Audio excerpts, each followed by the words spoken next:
ấy da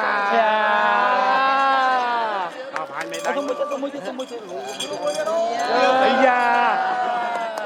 lực cố coi phải rốt tam tập hẹn mê đáy á lực cố của vị thế mà lực cố lực lưng ấy da នេះអាកាសយានដ្ឋានអន្តរជាតិដែលជោប្រតិភូគ្រូបង្វឹកកីឡាករកីឡាការិនីហាប់ភីដូកម្ពុជាបានវិលត្រឡប់មកមាតុភូមិវិញហើយក្រោយបញ្ចប់បេសកកម្មនៅក្នុងព្រឹត្តិការណ៍ការប្រកួតកីឡាហាប់ភីដូជ្រើសរើសជើងឯកអាស៊ីលើកទី3ឆ្នាំ2026នៅទីក្រុងហុងកុងដោយទទួលបានការអញ្ជើញស្វាគមន៍ពីលោកគួចហុងជាប្រធានស្ដីទីសហព័ន្ធខ្មែរកីឡាហាប់គីដូតំណាងអុកញ៉ាសៅសេងហាក់ប្រធានសហព័ន្ធខ្មែរកីឡាហាប់គីដូនិងលោកសុតសុភ័ក្រប្រតិភូលោកយ៉ានបូរិនប្រតិភូរងនៃសមាគមកីឡាហាប់គីដូក្រសួងមហាផ្ទៃនិងមន្ត្រីសហព័ន្ធនាយប់ថ្ងៃទី17ខែសីហាឆ្នាំ2026កន្លងទៅថ្លែងនៅក្នុងឱកាសនោះលោកគួយហុងជាប្រធានស្ដីទីសហព័ន្ធខ្មែរកីឡាហាប់គីដូកម្ពុជាបានថ្លែងអំណរគុណនិងការសរសើរចំពោះកីឡាករកីឡាការិនីដែលបានខិតខំយកជ័យជំនះជាការលំបាកនៅក្នុងការចូលរួមការប្រកួតនិងដណ្ដើមមេដាយដ៏ច្រើនពីការប្រកួតកីឡាជើងឯកអាស៊ីឆ្នាំ2026ចំពោះគ្រូសហគីដូថា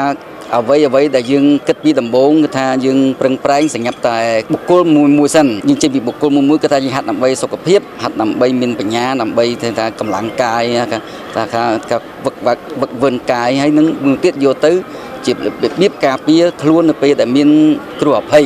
មកដល់បៀតបៀនតែឥឡូវនេះយើងឈានដល់កម្រិតមួយទៀតគឺយើងអាចមករៀបខ្លួនចូលទៅដល់ប្រកួតក្រោយពីយើងរៀបចំប្រកួតថ្នាក់ជាតិជាបន្តបន្ទាប់មកក៏យើងបានចូលរួមដល់ថ្នាក់អន្តរជាតិបាន3លើកហើយអញ្ចឹងជាមោទនភាពដ៏ពងពោះរបស់កីឡាករកីឡាការិនីដែលបានប្រឹងប្រែងហើយក៏ជាមោទនភាព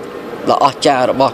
សហព័ន្ធដែលបានយើងបានឆ្លុះបញ្ចាំងដូចខ្ញុំនិយាយតាំងពីដើមនឹងថាពលឺយើងចាប់ដើមធ្លាយចេញមកហើយបាទតែហ្នឹងហើយអញ្ចឹងខ្ញុំជាការផ្ដាំផ្ញើថាបងអូនតូចដែលទៅតែចូលឬក៏កំពុងតែហាត់មិនទាន់បានចូលប្រកួតសូមឲ្យប្រឹងប្រែងមើលរៀមច្បងដែលមានអាយុច្រើនក៏ដោយក៏ទីទៀតនឹងខ្លាយជាគ្រូអញ្ចឹងយើងអនាគតនឹងមានច្រើនអញ្ចឹងចេះសិស្សតូចចំទង់ក៏ដោយយើងព្យាយាមឲ្យយើងខ្លាយជាគ្រូបង្គោលនៅគ្រប់